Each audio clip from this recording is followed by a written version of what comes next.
আসসালামু আলাইকুম। দেখতে দেখতে শীত প্রায় শেষের দিকে।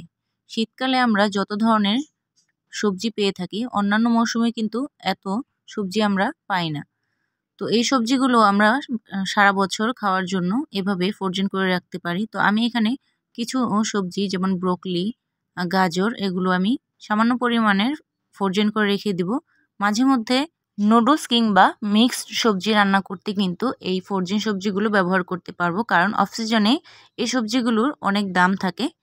আবার হাতের নাগালেও পাওয়া যায় না, অনেক সময় পাওয়া যায়। তো আমি কিন্তু এখানে ব্রোকলিগুলোকে টুকরো, টুকরো করে কেটে নিয়ে খুব সুন্দর করে পরিষ্কার করে নিয়েছি।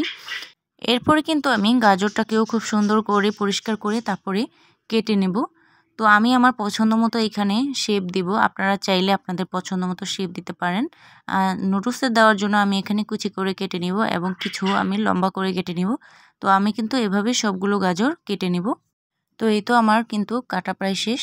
কাটা শেষ হয়ে গেলে আমি এগুলোকে খুব সুন্দর করে এক সাইডে রেখে দিব। এক সাইডে রেখে দেওয়ার পরে চুলায় আমি একটি প্যান বসাবো এবং সেইখানে আমি পানি গরম করতে দিব। পানিতে আমি সামান্য পরিমাণের লবণ এবং সামান্য পরিমাণের হলুদ দিব এবং সেই গরম ফুটন্ত পানিতে আমি কেটে রাখা গাজর দিয়ে 30 সেকেন্ড অনবরত নাড়তে থাকবো। নাড়াচাড়া করে তারপর আমি এগুলো তুলে নিব।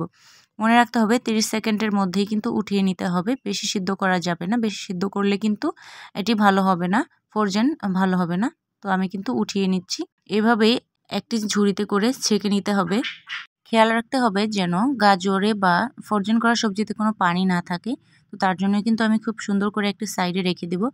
আবারও আমি সেম প্রসেসে ওই হাঁড়িতে পানি দিয়ে লবণ দিয়ে এবং সামান্য পরিমাণে একটু হলুদ দিয়ে সিদ্ধ করে নেব। আপনারা চাইলে একই পানি বারবার ব্যবহার করতে পারেন। আমি পানিটা পরিবর্তন করে নিলাম।